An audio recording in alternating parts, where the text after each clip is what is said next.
Hello friends, நாம இன்னைக்கு கிச்சனைட் stand மிக்சரை வச்சு எப்படி சப்பாத்திக்கு மாவு பிசைறதுங்கிறத பார்க்க போறோம். வாங்க வீடியோக்குள்ள போகலாம். நீங்க புதுசா நம்ம சேனலுக்கு வந்திருக்கீங்கன்னா சப்ஸ்கிரைப் பண்ணிட்டு தொடர்ந்து பாருங்க. Welcome to Vicky's kitchen. இப்போ நம்ம பார்த்துட்டு இருக்கோம் இல்லையா ஃப்ரெண்ட்ஸ், இதுதான் என்னோட கிச்சனைட் ஸ்டாண்ட் மிக்சர். இது அமெரிக்கா மாதிரி ஃபாரின் கண்ட்ரீஸ்ல எல்லாத்துலயுமே ரொம்ப யூஸ்ஃபுல்லான ஒரு கிச்சன் கேட்ஜெட்டா யூஸ் பண்ணப்படுது. நான் இதோட ஸ்பெசிபிகேஷன்ஸ் இப்போ இந்த ஸ்கிரீன்லையும் கொடுத்துருக்கேன். கீழேயும் நம்மளோட டிஸ்கிரிப்ஷன் பாக்ஸ்ல இதோட லிங்க் இருக்கும். போய் வேணுங்கிறவங்க பார்த்து தெரிஞ்சுக்கலாம். சப்பாத்தி மாவு செய்ய தேவையான பொருட்கள்: 4 கப் கோதுமை மாவு, தண்ணி 2 கப். சுடு தண்ணி எல்லாம் வேணும்னு கிடையாது, நம்ம நார்மலா யூஸ் பண்ற வாட்டரை யூஸ் பண்ணிக்கலாம். உப்பு 1/2 டீஸ்பூன், எண்ணெய் 2 டேபிள் ஸ்பூன். நம்ம நல்லெண்ணெய் யூஸ் பண்ண போறோம். எந்த எண்ணெய்னாலும் யூஸ் பண்ணிக்கலாம். நார்மலா 1 கப் கோதுமை மாவுக்கு 5 சப்பாத்தி கிடைக்கும். கொஞ்சம் சின்னதா போட்டோம்னா 6 சப்பாத்தி வரும். இப்போ நம்ம ஸ்டாண்ட் மிக்சர்ல பவுல் அட்டாச் பண்ணிக்க போறோம். இப்போ பாத்தீங்கன்னா இப்படிதான் இருக்கும். 2 வகையான ஸ்டாண்ட் மிக்சர்ஸ் இருக்கு. ஒன்னு இப்படி பவுல்ல வச்சுட்டு அந்த பவுலை லிஃப்ட் பண்றது, இன்னொன்னு அந்த மேல ஒரு ஹெட் மாதிரி இருக்குல்ல, அந்த ஹெட்டை டில்ட் பண்றது. நம்மளோடது பவுல வச்சுட்டு பவுலை லிஃப்ட் பண்ணிக்கிற மாதிரி உள்ள மாடல். நம்ம ஸ்டாண்ட் மிக்சரோட சைஸ் 6 குவாட். இது நல்ல பெரிய சைஸ். இதுல நிறைய மாவு போட்டு பண்ண முடியும். அதாவது 14 கப்பு மாவு வரைக்கும் இதுல போட்டு பிசைய முடியும். இப்ப பாத்தீங்கன்னா நம்ம பவுல வச்சுட்டு அதோட கிளிப்ல நம்ம பவுல மாட்டிக்கிறோம். அதுக்கப்புறம் அந்த ஹூக் ஒண்ணு இருக்கும். அந்த ஹூக் தான் டவ் ஹூக். அந்த டவ் ஹூக்கை மாட்டிட்டு அந்த பவுல மேல லிஃப்ட் பண்ணிக்கிட்டோம். இப்போ நம்மளோட ஸ்டாண்ட் மிக்சர் மிக்ஸ் பண்றதுக்கு ரெடி ஆயிடுச்சு. நாம இதுல 4 கப் கோதுமை மாவு சேர்த்துக்க போறோம். நான் எப்பவுமே மாவு சேர்க்கறதுக்கு ஏதுவா அந்த பவுல கீழே இறக்கி வச்சுட்டு பண்ணுவேன். இந்த லிஃப்டட் பொசிஷன்ல வச்சு பண்றதோட இது எனக்கு ஈஸியா இருக்கும். இப்போ இந்த மாதிரி 2 கப் அளவுள்ள இந்த கப் இருக்கு. அதுல நான் 2 கப் சேர்த்துக்க போறேன். ஸோ 4 கப் கோதுமை மாவு நம்ம போடுறோம். அது கூட உப்பு ஒரு 1/2 டீஸ்பூன் நம்ம சேர்த்துக்கிறோம். நாம உப்பு போட்டுட்டு இந்த பவுல லிஃப்ட் பண்ணிக்கிறோம். இனிமே ஸ்பீடை நம்ம கொஞ்சம் கொஞ்சமா கூட்டணும். 2 அப்படிங்கிற ஸ்பீட்ல வச்சுட்டு நான் யூஸ்வலா மிக்ஸ் பண்ணுவேன். ஃபர்ஸ்ட் அப்பதான் உப்பும் மாவும் நல்லா மிக்ஸ் ஆயிக்கும். உப்பு சேர்த்த பிறகு சும்மா ஒரு 1 நிமிஷம் அதை நல்லா ஓட விட்டு மிக்ஸ் பண்ணிட்டு அது கூட நம்ம 1 டேபிள் ஸ்பூன் நல்லெண்ணெய் சேர்த்துக்கிட்டு அந்த எண்ணெயும் நல்லா மிக்ஸ் பண்ணிக்கிறோம். எண்ணெய் சேர்த்த உடனே ஒரு 30 செகண்ட்ஸ் ஓட விட்டா போதும். இந்த மிக்சர் ஓடிட்டு இருக்கும் போதே நம்ம கொஞ்சம் கொஞ்சமா அதுல தண்ணி சேர்த்து நல்லா பிசைய போறோம். 4 கப் மாவு எடுத்தோம் இல்லையா, அதுக்கு பாதி அளவு தண்ணி, அதாவது 2 கப் தண்ணி. ஆனா யூஸ்வலா அந்த 2 கப் தண்ணி ஃபுல்லாத்தையும் சில மாவு யூஸ் பண்ண முடியாது. அதுல ஒரு 2-3 டேபிள் ஸ்பூன் மிஞ்சிரும். ஸோ 2 கப் தண்ணி நம்ம எடுத்து வச்சுட்டு கொஞ்சம் கொஞ்சமா ஆட் பண்ணிட்டே வருவோம். லாஸ்ட்ல ஒரு 1/4 கப் அளவு மிஞ்சிரும். நம்ம கிட்டத்தட்ட 3.5 கப் தண்ணி ஊத்தின உடனே ஸ்பீடை நல்லா கூட்ட ஆரம்பிச்சிடலாம். அதுக்கப்புறம் லாஸ்ட்ல கொஞ்சம் கொஞ்சமா தண்ணி தெளிச்சு பண்ணா போதும். இப்போ நம்ம ஸ்பீட் 4ல 5 வரைக்கும் கூட நம்ம கொண்டு போயிடலாம். அப்போ ஃபாஸ்டா அது மாவு பிசைய ஆரம்பிச்சிடும். 2 நிமிஷம் பிசைஞ்ச உடனே பார்த்தோம்னா நம்மளுக்கு இந்த ஸ்டேஜ் வந்திருக்கும். அதாவது மாவுலாம் கிட்டத்தட்ட அந்த பவுல் ஃபுல்லத்துலயும் போய் ஒட்டிக்கிற மாதிரி நம்மளுக்கு தெரியும். அந்த சமயத்துல நம்ம தேவைப்பட்டா மட்டும் கொஞ்சம் தண்ணி தெளிச்சுக்கலாம். இப்போ நம்ம ஸ்டாண்ட் மிக்சர் ஆஃப் பண்ணிட்டு கொஞ்சம் நம்ம செக் பண்ணி பார்த்தோம்னா நம்மளுக்கு தெரியும் இன்னும் கொஞ்சம் தண்ணி சேர்க்கலாமா வேணாமான்னு சொல்லிட்டு. அது கூட நம்ம 1 டேபிள் ஸ்பூன் எண்ணெய் மிச்சம் வச்சிருந்தோம் இல்லையா, அந்த எண்ணெயை நம்ம கொஞ்சம் கொஞ்சமா சேர்த்துக்கிறோம். இந்த ஸ்டேஜ்ல நம்ம 2-3 துளி எண்ணெய் அந்த எட்ஜஸ்ல போட்டா நல்லா இந்த மாவு லிஃப்ட் ஆயிட்டு வந்துடும். இல்லைன்னா நம்ம இந்த ஸ்டாண்ட் மிக்சர் ஆஃப் பண்ணிட்டு ஒரு ஸ்பூனால நம்ம வலிச்சு விட்டாலும் இது ஃபாஸ்டா மிக்ஸ் பண்ணி கொடுத்துரும். ஆனா நான் நம்ம வீடியோல காட்டணும் அப்படிங்கறதுக்காக ஃபுல்லாவே அந்த ஸ்டாண்ட் மிக்சர் வச்சு வச்சிருக்கேன். இப்படி கம்ப்ளீட்டா வெறுமனே நம்ம எதுவுமே கையால எடுத்து விடாம பண்றோம் அப்படின்னா கிட்டத்தட்ட 6ல இருந்து 8 நிமிஷம் வரைக்கும் ஆகும் இந்த இது பிசைஞ்சு முடியறதுக்கு. ஆனா இந்த ஸ்டாண்ட் மிக்சர் நமக்கு பிசைஞ்சுன்னா ரொம்ப சாஃப்டா இந்த மாவு தரும்.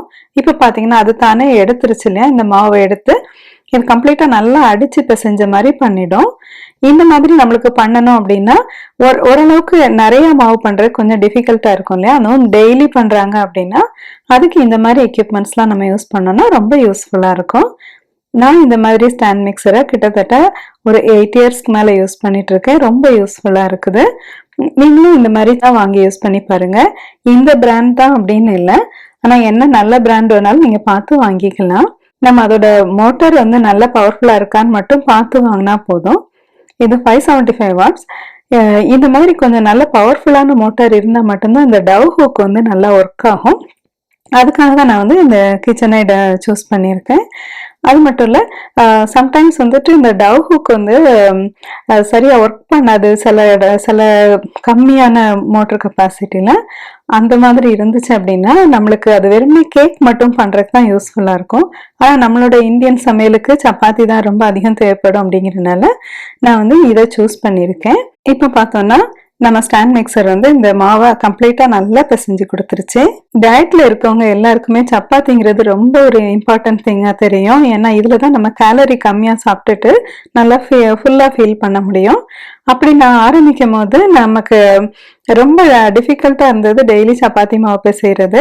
அல்லதுன்னா 2-3 நாளைக்கு சேர்த்து பண்ணணும்னாலும் ரொம்ப டிஃபிகல்ட்டா இருந்துச்சு. ஆனா இந்த ஸ்டாண்ட் மிக்சர் வாங்கின பிறகு எனக்கு சப்பாத்தி பண்றதுங்கிறது ரொம்ப ஈஸியான விஷயமாயிருச்சு. இது சப்பாத்தி மட்டும் இல்ல, பூரி, பரோட்டா எது வேணாலும் பண்ணிக்கலாம். அந்த மாதிரி முறுக்கு மாவு எதுனாலுமே நல்லா பிசைஞ்சிடும் இது. அந்த மாதிரி குக்கி, கேக் எல்லாத்துக்குமே ரொம்ப யூஸ்ஃபுல்லா இருக்குது. இப்ப நோட் பண்ணிக்கோங்க, கொஞ்சம் தண்ணி வந்து மிச்சம் இருக்கு இல்லையா, சோ அதனாலதான் நம்ம வந்து மொத்த தண்ணியும் அப்படியே ஊத்திட்ட கூடாது அப்படின்னு சொன்னேன். இப்ப நம்மளுக்கு சாஃப்டான பெர்ஃபெக்டான சப்பாத்தி மாவு கிடைச்சிருச்சு. இதை எடுத்து வச்சு உடனடியா நம்ம சப்பாத்தி பண்ண ஆரம்பிச்சிடலாம். இந்த சப்பாத்தி மாவை நம்ம ஒரு டிஃபன் பாக்ஸ்ல எடுத்து நல்லா ஏர் டைட்டா மூடி வச்சுக்கணும். அப்பதான் அது காஞ்சி போகாம இருக்கும். அது எல்லாருக்கும் தெரியல, நம்ம யூஸ்வலா பண்ற மாதிரிதான். இப்ப நம்ம மாவு முழுக்க எடுத்து ஒரு டிஃபன் பாக்ஸ்ல வச்சுக்கிட்டோம்.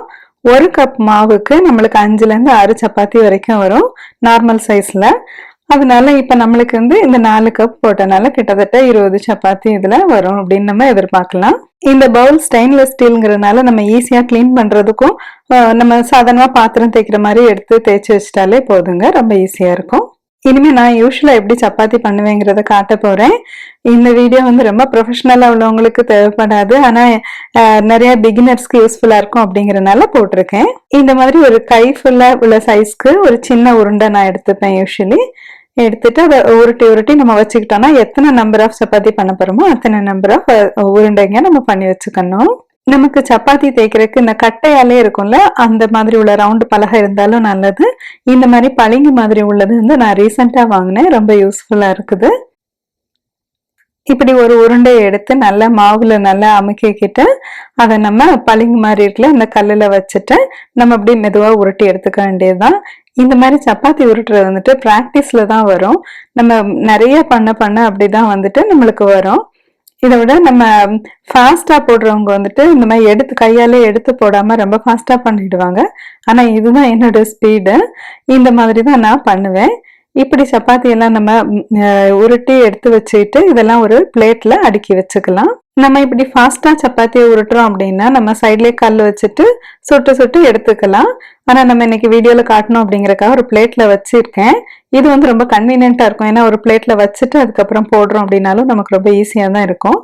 ஒரு 6 சப்பாத்தி பண்றதுக்கு நம்மளுக்கு 10 நிமிஷம் ஆகும். இந்த சப்பாத்தி உருட்டும் போது நம்மளுக்கு எண்ணெய் போட்டு உருட்டணும்னு கிடையாது, வெறுமனே மாவு தொட்டு உருட்டினாலே போதும் இல்லைங்களா. அது மாதிரி நமக்கு டோட்டலி வந்து ஒரு 20 நிமிஷம் தான் தேவை. இந்த மாவு பிசைஞ்சிட்டு வந்துட்டோம், அதுக்கப்புறம் ஒரு 10 நிமிஷத்துக்குள்ள இந்த சப்பாத்தியும் நம்ம போட்டு எடுத்துடலாம். ஸோ இப்படி நம்ம வீட்டுல கேட்ஜெட்ஸ் வச்சு நம்ம பண்றோம் அப்படின்னா நம்மளுக்கு நைட் வந்துட்டு ஏதோ நம்ம வேற ஏதாவது ஒரு ஃபாஸ்ட் ஃபுட் சாப்பிடணும் அந்த மாதிரி உள்ள டெம்டேஷன்லாம் இருக்காது. நம்மளுக்கு ரொம்ப டிஃபிகல்ட்டா இல்லாம டயர்டா இல்லாம நம்மளே வந்துட்டு சப்பாத்தி மாவு பிசைஞ்சுக்கிறது, சப்பாத்தி போட்டுக்கிறது, இந்த மாதிரி வேலைகள்லாம் ஈஸியா பண்ணிக்கலாம். அதனால நம்ம வந்து நம்மளோட டயட் பிளான்லயும் நம்ம ஸ்டிக் பண்ணிக்க முடியும். நிறைய நேரம் நம்ம எல்லாருக்குமே டயட்ல இருக்கணும்னு ஆசையா இருக்கும். ஆனா அந்த மாதிரி பிளானை ஃபாலோ பண்ண முடியாத அளவுக்கு நமக்கு கொஞ்சம் எனர்ஜி இருக்காது. அதனாலதான் வெளியில எல்லாம் நம்ம சாப்பாடு வாங்கிடுவோம் இல்லையா. அதை அவாய்ட் பண்றதுக்கு இந்த மாதிரி மெஷின்ஸ் எனக்கு ரொம்ப ஹெல்ப்ஃபுல்லா இருக்கு. அதனாலதான் நான் இந்த வீடியோ கூட ஷேர் பண்றேன். இப்படி 4 சப்பாத்திக்கு நம்ம உருட்டி வச்சுட்டோம். நானும் என் ஹஸ்பண்ட் எடுத்துட்டா எங்களுக்கு 2 சப்பாத்தி போதும் நைட்டுக்கு. அதனால நான் அன்னைக்கு வந்து சிக்கன் கறி பண்ணியிருந்தேன், ஸோ அது தொட்டுக்கலாம் அப்படின்னு சொல்லிட்டு இந்த மாதிரி போட்டு வச்சிருக்கேன். ஒரு சிலர் இதை நியூஸ் பேப்பர் மேல போடுவாங்க. அப்படி போட வேண்டாம். அப்படி போடும்போது அதுல உள்ள இங்க் வந்து இந்த சப்பாத்திக்கு வந்துட்டு அது ஹார்ம்ஃபுல்னு சொல்றாங்க. அதுக்கு பதில் இந்த மாதிரி நம்ம ஒரு சில தட்டிலே நம்ம அடுக்கி வச்சுட்டு பண்றதா ஹெல்த்தி. இனிமே நம்ம இந்த சப்பாத்தியை சுட்டு எடுத்துக்க போறோம். நான் சப்பாத்திக்குனே தனியா ஒரு கல் வச்சிருப்பேன். ஏன்னா தோசை கல்லை வச்சு நம்ம சப்பாத்தி போட்டோம் அப்படின்னா பிறகு தோசை வர்றது ரொம்ப டிஃபிகல்ட்டா இருக்கும். அது மாதிரி முட்டை கல்லையும் வந்து தனியா தான் வச்சிருப்பேன். ஏன்னா முட்டையோட ஸ்மெல் வந்து சில நேரம் நம்ம ஹீட் பண்ணும் போது ரொம்ப டிஃப்ரெண்டா தெரியும். அதனால 2-3 பாத்திரம் அதிகமா வச்சிருந்தாலும் நம்ம வந்து நம்ம குக்கிங் வந்து நமக்கு ஈஸியரா இருக்கணுங்கிறக்காக நான் இந்த மாதிரி யூஸ் பண்றேங்க. இப்போ நம்மளோட சப்பாத்திகள் நல்லா அகலமானதா இருக்குது. அதுல நல்லா எண்ணெய் தடவிக்கிட்டு அதுக்கப்புறம் சப்பாத்தி போட ஆரம்பிக்கலாம். ஒவ்வொருத்தர் ஒவ்வொரு ஸ்டைல்ல பண்ணுவாங்க. நான் இந்த ஸ்டைல்ல பண்றேன். நான் முதல் சப்பாத்திக்கு மட்டும் ஃபர்ஸ்ட் கீழே எண்ணெய் தடவிட்டு அதுக்கப்புறம் ஒரு பேப்பராலே அல்லது ஒரு துணியாலே நல்லா தொடச்சு எடுத்துருவேன். இது நாம இப்போ இன்னைக்கு கிச்சன் பேப்பர் டவல்னால இப்படி தொடச்சு எடுத்துட்டோம். அடுத்து சூடான கல்லுல நம்ம போட்டு வச்சிருக்கோம்ல அந்த சப்பாத்திய போட்டுட்டு 2 பக்கம் வேக வச்சு எடுக்க வேண்டியதுதான். சப்பாத்திய கல்லுல போட்ட உடனே நான் அதோட ஓரங்கள்ல எல்லாம் லேசா எண்ணெயால தடவி விட்டுட்டு 2-3 தடவை நல்லா புரட்டி போட்டு எடுப்பேன். அப்படி பண்ணும் போது அந்த எண்ணெய் எல்லா இடத்துலயுமே ஸ்ப்ரெட் ஆகிக்கும். இதை எண்ணெய் அதை சுத்தி ஊத்தியும் எடுத்துக்கலாம். இந்த மாதிரி சிவப்பு நேரத்துல புள்ளிகள் மாதிரி வருது இல்லையா, அப்படி வந்த உடனே நம்ம சப்பாத்தி நல்லா வெந்துருச்சுன்னு அர்த்தம். அப்போ தீயை குறைச்சி வச்சுட்டு நம்ம சப்பாத்தியை வெளியில எடுத்து நம்ம பிளேட்ல வச்சுக்கணும். இப்ப நம்ம சப்பாத்தி நல்லா சாஃப்டா இருக்கு. இதை ஹாட் பாக்ஸ்ல வச்சுட்டாலும் நல்லா அப்படியே சாஃப்டா இது மெயின்டைன் ஆகும். நான் இது மேல எண்ணெய் வெண்ணெய் எதுவுமே தடவிக்கல, அதனால ரொம்ப சாஃப்டா இருக்கு பாத்தீங்களா இந்த சப்பாத்தி. இது மேல சில நேரம் வெண்ணெய் அப்ளை பண்ணியும் சாப்பிடுவாங்க, அதுவும் ரொம்ப நல்லா இருக்கும். இப்படி நம்ம விரலால பிச்சோம்னாலே ரொம்ப சாஃப்டா வரணும், அதுதான் நம்மளோட பெர்ஃபெக்ட் சப்பாத்தி. இப்ப பார்த்தாலும் நம்ம சப்பாத்தி ரொம்ப பூ போல ரொம்ப சாஃப்டா இருக்கு இல்லையா, அவ்வளவுதாங்க நம்ம சப்பாத்தி பண்ணிட்டோம். ஒருத்தர் டயட்ல இருக்கணும்னு முடிவு பண்ணிட்டாங்கன்னா அதுக்கு ஹோம் குக்கிங் ரொம்ப முக்கியங்க. அப்பதான் நம்மளுக்கு என்ன தேவைன்னு பண்ணிக்க முடியும். அதுக்கு இந்த மாதிரி கேட்ஜெட்ஸ் எல்லாம் ரொம்ப யூஸ்ஃபுல்லா இருக்கும். அதனாலதான் இந்த மாதிரி கேட்ஜெட்ஸ் நான் உங்க கூட ஷேர் பண்றேன்.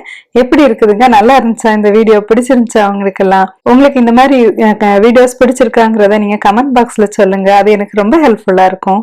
இது மாதிரியே மீதமுள்ள எல்லா சப்பாத்தியும் நம்ம போட்டு எடுத்து வச்சுக்க போறோம். நம்ம இது கூட வீட்டுல என்ன குழம்பு இருக்கோ அதை எடுத்து சாப்பிட்டுக்கலாம். நம்ம டயட்ஸ்ல இருக்கவங்க அப்படின்னா மதியம் என்ன குழம்பு வச்சிருக்காங்களோ அதே நம்ம குழம்பு காய் அதெல்லாம் நைட் சப்பாத்தி கூட போட்டு சாப்பிட்டுட்டோம் அப்படின்னா ரொம்ப ஹெல்த்தியா இருக்கும்.